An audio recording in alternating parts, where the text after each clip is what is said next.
There were two smudges in the shadows between the grandfather clock and the velvet drapes, one high and one low. Two pale thumbprints in a black night, made darker still by blackout sheets behind the thick curtains, and sackcloth tacked across the skylights. The lower smudge was the face of a boy, soot-blackened and slightly shivering inside the basement chamber.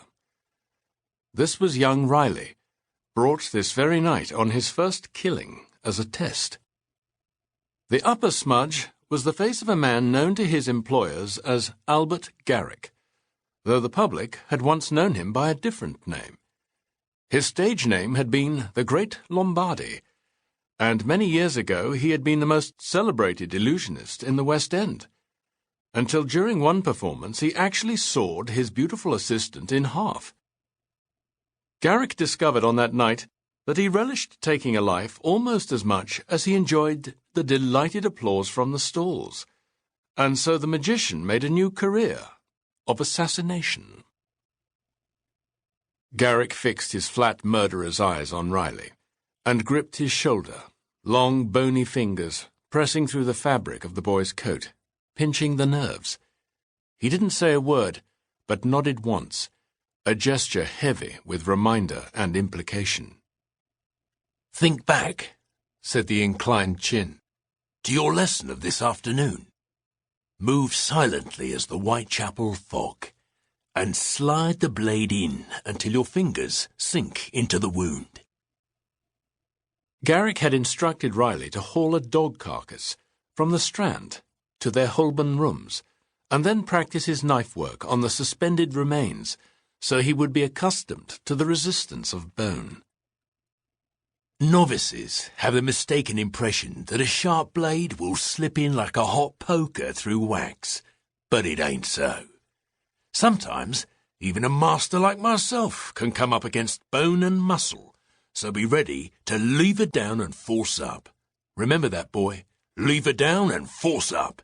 Use the bone itself as your fulcrum. Garrick performed the move now with his long stiletto blade, tilting his wide, blackened forehead at Riley to make certain the boy took heed. Riley nodded, then took the knife, palming the blade across to the other hand, as he had been taught. Garrick nudged Riley from the shadows towards the large four-poster bed, on which lay the nearly departed. Nearly departed. This was one of Garrick's witticisms. Riley knew that he was being tested. This was a real killing, a fat purse, paid in advance. Either he snuffed out his first candle, or Albert Garrick would leave an extra corpse in this terrible, gloomy chamber, and swipe himself a new apprentice from the gutters of London. It would pain him to do it, but Garrick would not see any other option. Riley must learn to do more than fry sausages and polish boots. Riley swept his feet forward, one at a time, tracing a wide circle with his toes, as he had been taught, searching for debris. It slowed his progress, but one crackle of discarded paper could be enough to awaken his intended victim. Riley saw in front of him the blade in his own hand, and he could hardly believe that he was here, about to commit the act that would damn him to hell. "When you have felt the power, you can take your place as my junior in the family business," Garrick would often say. "Perhaps we should have cards of business made up, eh, boy? Garrick and Son, assassins for hire. We may be low, but we're not cheap." Then Garrick would laugh, and it was a dark, far-away noise that caused Riley's nerves to throb and his stomach to heave.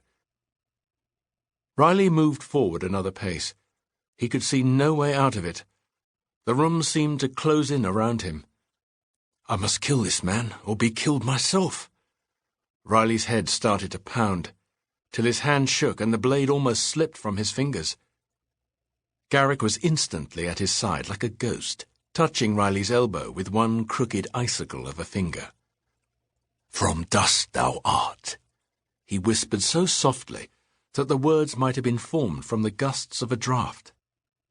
"And unto dust thou shalt return," mouthed Riley, completing the biblical quote, Garrick's favourite. "My own last rites," he'd told Riley one winter's night as they looked out on Leicester Square from their booth in an Italian restaurant. The magician had polished off his second jug of bitter red wine, and his gentleman's accent had started to slide off his words like fish from a wet slab. "Every man jack of us crawled forth from the filth and dust, and unto that stuff we shall return, mark you. I just send them back quicker, a few heartbeats early, so that we may enjoy life's comforts.